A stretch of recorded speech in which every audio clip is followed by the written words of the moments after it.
humidity, relative humidity, its temperature, its wind speed, its radiation, solar radiation, and these 4 parameters. These together influence your thermal comfort and are the parameters you have to try to handle or improve thermal comfort.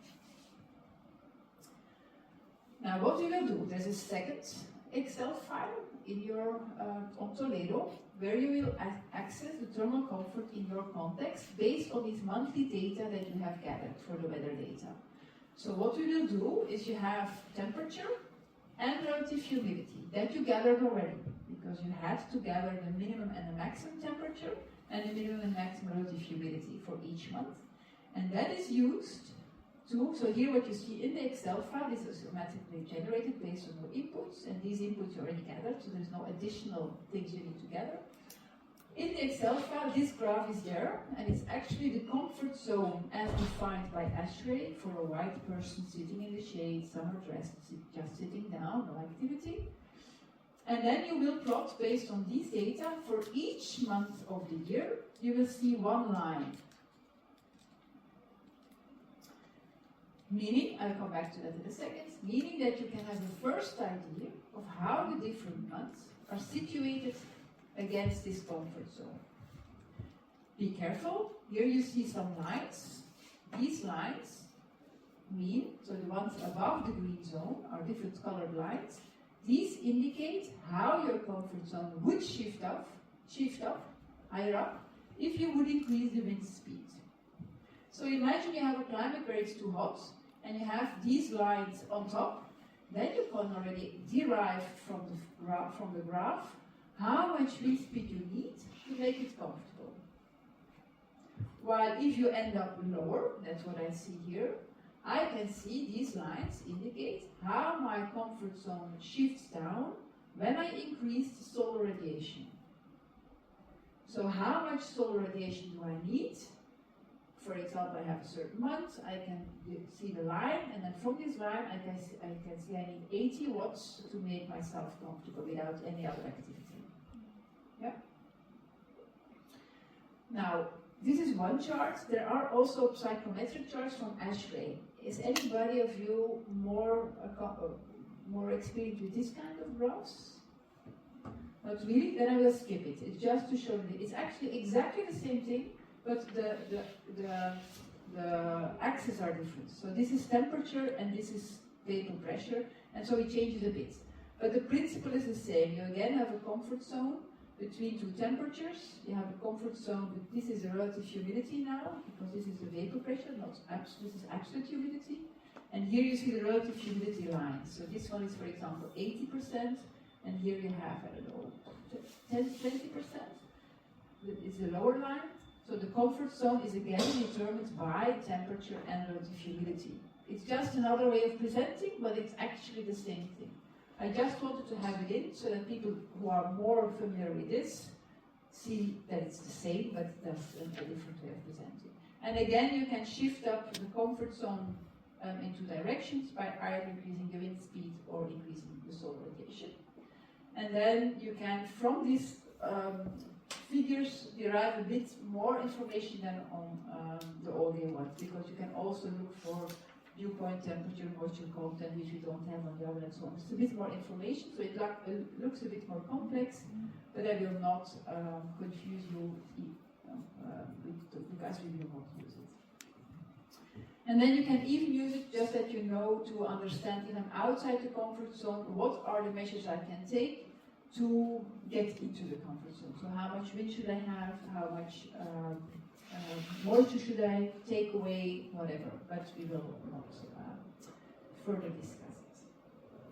So all-day and ASHRAE are the same, so these psychometric charts are the same, but we will stick to all-day because it's a bit more simple, and it's as a first assessment. If you've never done a thermal comfort assessment, I think it's the most easy one to understand what you're doing. But so you could, and it's also in the Excel file if you want to have a look. Don't use it for the papers, you will only use all-day. But if you are more used to the other one, you can also have a look at the results there, just for your own sake, but we will not use it. So here, for example, we see an example where weather is higher than the comfort zone. So it's a warm climate and a humid climate. So their ventilation will be important. And here you can see on the lines how much ventilation. The legend is not full, but you can see how much ventilation you need to reach comfort. And that brings us to the second part of the first assignment, where we will also look at this comfort based on the monthly data. So you don't need to gather more data, it's just looking at the results of the comfort. So what's the assignment to end the lesson of today is to first start thinking about a case and make sure that you have one this week, or at least that you can start gathering your data for the context you're in.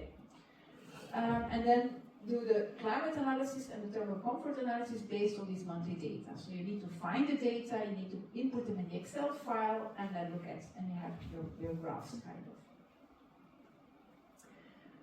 For the case study, what you need is a residential case study. We don't look at offices or schools or whatsoever, so we look at housing, preferably, but I think that's, I would recommend to go for a housing unit. I prefer that you take a case from your own context, because then you can more critically look at your data or your results, because you know the situation, and then you can understand better if it makes sense, yes or no. Some websites also publish wrong data, and then it's much easier for yourself to have a critical look than when you don't know the context at all. So I prefer that you take your own living environment or context that you know very well.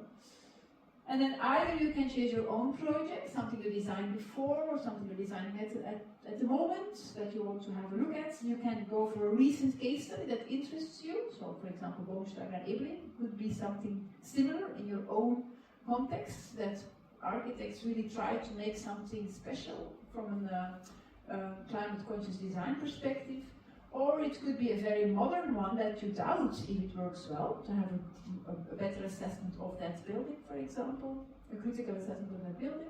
So it could be very modern, nothing to do with climate conscious design, but where you have doubts or want to have a look at it. Or it could be a vernacular, traditional case study, where you want to see or learn more which principles they used, and check with the thermal comfort assessment if indeed this makes sense, yes or no, to understand, to learn from that. I've put some examples from the previous years on Toledo. I will have a look at it together with you quickly when I finish the presentation. Then for the climate analysis, so the spreadsheets are there. You fill in the white cells as explained. So first of all, where do you now, once you have find your case study location, you need to find the climate data for that location. Now, which one do you take? Because typically you will not have the climate data or weather station exactly on the location that you're looking at. So you need to find an approximate one which is sufficiently well representing your case study site. So what you do is, first of all, try to look geographically close by.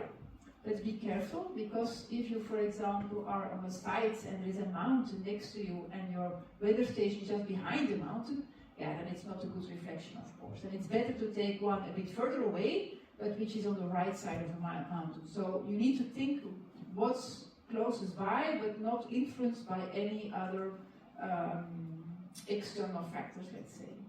So if you have a location near to the sea and there's one 30 kilometer along the sea, or 10 kilometer more land inward, I would take the one at the seaside, because that's typically the one better representing your site. So closest by is not always the best, so have a critical look at where you take the data from. And then once you have found the data, you just copy-paste them in the appropriate cells, make sure you convert the units if needed. So here again, some other sites, or I think climatemps I didn't mention before, it's a more recent one, but any other one is fine. So you fill in the white cells. The only thing is, if you have filled in the white cells for solar radiation, delete the yellow one, otherwise you have two lines, which doesn't make really sense. And then to make sure that I can easily know which file is from whom, I would like you to make a very easy or a consistent naming of the files. So what you do is you first give it a name as such, for everybody it's the same, So the first two numbers are the latitudes. Then you enter just climate, because we'll have comfort afterwards, so then I know which file it is. Then you have 3 digits for your country code. Then you have your city, and then your own name. Because I will prepare, once you have submitted everything, we also use that later on for presentations, and I can make an easy selection, because it's then a latitude, and that for me makes it easier to make good differentiation. So that's this. Country codes you can find if you don't know it, so it should be 3 letters, so be careful that you don't stop in 2, otherwise it might be confusing. So the weather websites look like that typically. So here it's, for example, for Belgium, for weatherbase.com, and then you see average temperatures, but our Excel file automatically calculates this, so you only fill in these 2, and that one is automatically calculated. But here, for example, you see 13 plus 6 is 19. It will be not exactly 10, and then otherwise it's not right in the middle. So that's why we decided to calculate this one exactly. If you wouldn't have some temperatures, you just leave it blank, then you don't know. And then here you see that also for Belgium we have the highest, so the extremes, highest recorded, and lowest and highest temperature. This is another source with another way of presenting. But you could also combine and just check what it exactly represents, because some sites just give it for 1 year, the last year, for example, last year, and some give an average of 30 years, which is a mixture. I would recommend to use one source if you can. If some data are lacking and you want to combine sources, it's fine for me, but be aware that sometimes it's different, and note it down in your paper then. If you combine, but you always need to mention your source. But especially when you combine sources, explain if it's about the same thing or if there are differences, so that it's clear. And then this will be coming out of the Excel file, and that it's just in the Excel file, so you don't need to do anything. Then for the thermal comfort, so there's again a spreadsheet where you just copy-paste the values of temperature and relative humidity, and then you will see that, and then you save the file, so it's a separate Excel file. You save it in the same way, except for climate, you change it by OK, so that we have, but I know it's comfort the weather analysis. And then from that, you will see there are 2 graphs automatically derived. One with the mean temperature for each month, and what you see here, it's the average yearly temperature, which is automatically calculated. And then what you will also get is a second graph, where for each month it's not only the mean temperature, but also the maximum and the minimum, the average maximum minimum. And that gives us a better idea of how different day and night are. For some of you it will be very small, and for others it will be very long or very high, so steeper. Be careful. If you have input your data in the Excel file, your graph should look like this. So it should be always going, these lines should always be from high up to low down. If you get a graph that goes in that direction, all the lines, then you did something wrong. Why? Because we said that the highest temperature is always related to the lowest humidity. So if you would have a graph where the lines are in that direction, it would mean that your highest temperature is related to the highest humidity, and that means you have input something wrong, so you have mixed up the two. So this is a check for yourself that you didn't make any mistakes. So make sure the lines are in that direction, then you know that you have input it in a good way. That was the last slide to explain the assignment. Are there any questions on that? No? Then 2 more things to show you. I might open just Toledo, because then it's a different screen, I think. If I open Toledo, I can show you where you can find. Can I duplicate? And then I can also show you where you need to submit the things. That's why I want to go into Toledo. Sorry about duplicate. Changes. Okay.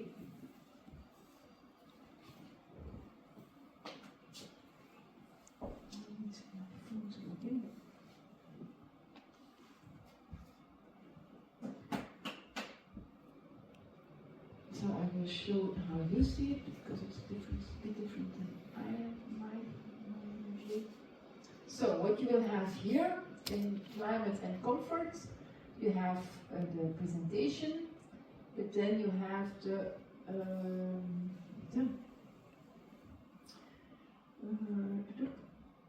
here you see the Excel file for the climate data that you need to fill in, so you can just download it and fill it in. And then you have the same for the, so that's the climate data and that's the thermal comfort all-day file. So I have pre-filled it in for my own country so that you can see how it's pre-filled in, but you need to replace this data. Here I also have included the country codes if you want. Then which kind of case study? So if you go down, you see here overview of cases, and there you can see the cases of a few years ago. You can download it. Let me open it for you. No, it's not that one that I wanted to show. Sorry, this is a wrong document. Right there.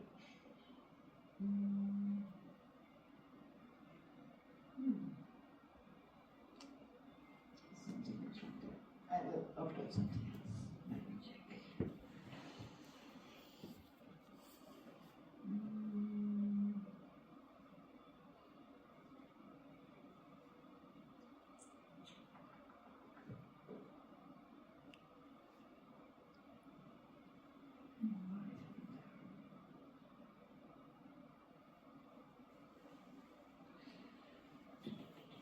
Let's take this one. I will put it auto there. It's strange. I think it's a wrong one. But so, to give you an idea, these are cases that people have chosen years before. So, for example, this is a refugee camp where we see a very repetitive pattern. So the person then looked at one and then checked how that could be improved to improve thermal comfort in such a refugee camp. Another case study was on social housing, for example, where we also have repetitive pattern for more apartment buildings-like buildings to see again how in such social housing thermal comfort would be improved without increasing energy needs, let's say. We also had, for example, a terraced house, so just a row house with 3 floors to see, okay, in such context, which is typically in a warmer getting climate, getting more problematic, what could we do to improve?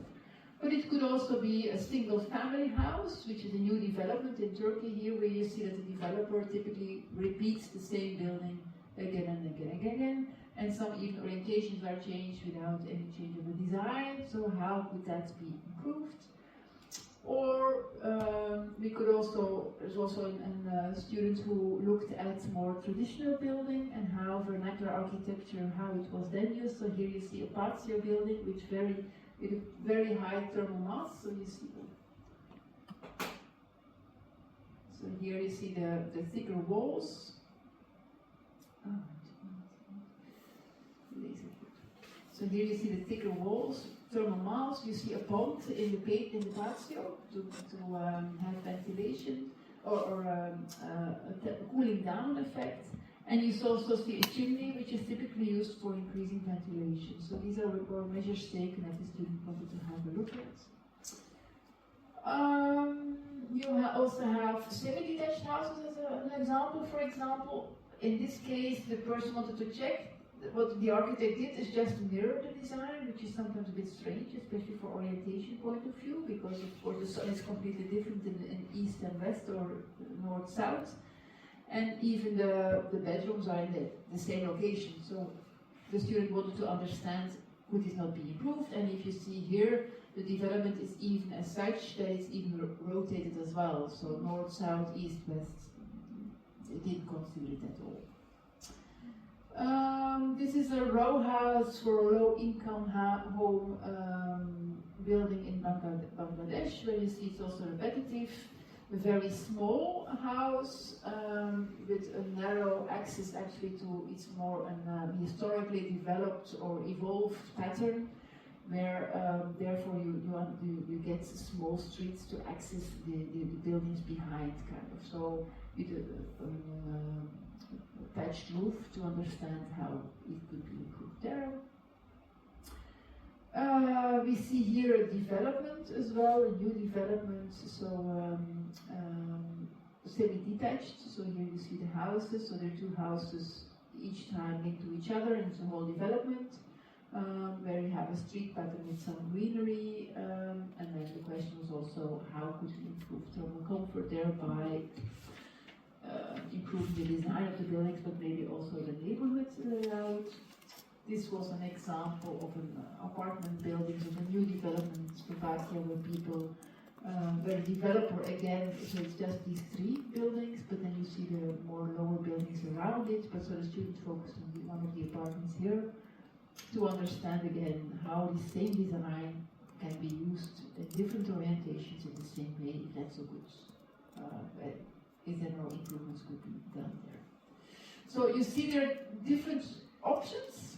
Important is that you, especially when we have the cost analysis at neighborhood level, that it's not just one single building that we look at, but also if the same building would be used in kind of a new development or whatever, because we also want to include the cost of the infrastructure needs.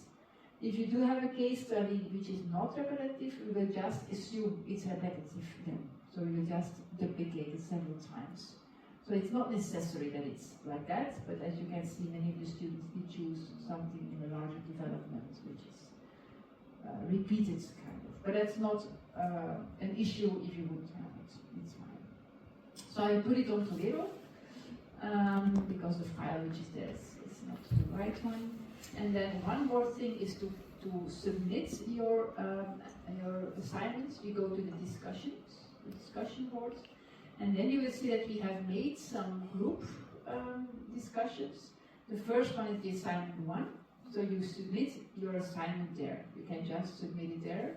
The reason why we do it in that, this is not an evaluation moment, so it has nothing to do with by evaluating you, but by including it there, you can also have a look at other people's work, just to learn from it. Normally you will not do it very intensively, but at least it's there. If in future, in your own paper, you have seen another interesting case that you want to confront with, that's still possible then. You just refer to the person who then did it, and you can maybe use it. So that's why we include it here.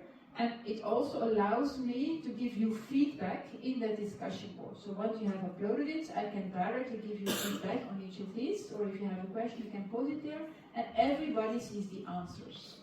So that if a question, you see a question coming up, and or I give a feedback, and you say, maybe it's also interesting for me, you can have a look at it, so that I don't need to repeat everything 20 times. If it's a similar question coming back for several people, you will recognize it. Or I will note it maybe in the title what it's about, so that you can see if it's indeed for you or something that could be of interest. And we'll do the same principle for the other assignments. So also for the hourly values on next week, and then for the presentations, we will also upload it there so that I can access it from here. Any questions on the assignment for now? No? Yeah. Do we only have to upload the Excel sheet? Yes. Yeah, only the Excel sheet. Yeah. With the naming as mentioned in the slides. And I will immediately now put the cases there, sort for documents. All right. Thank you very much. Then we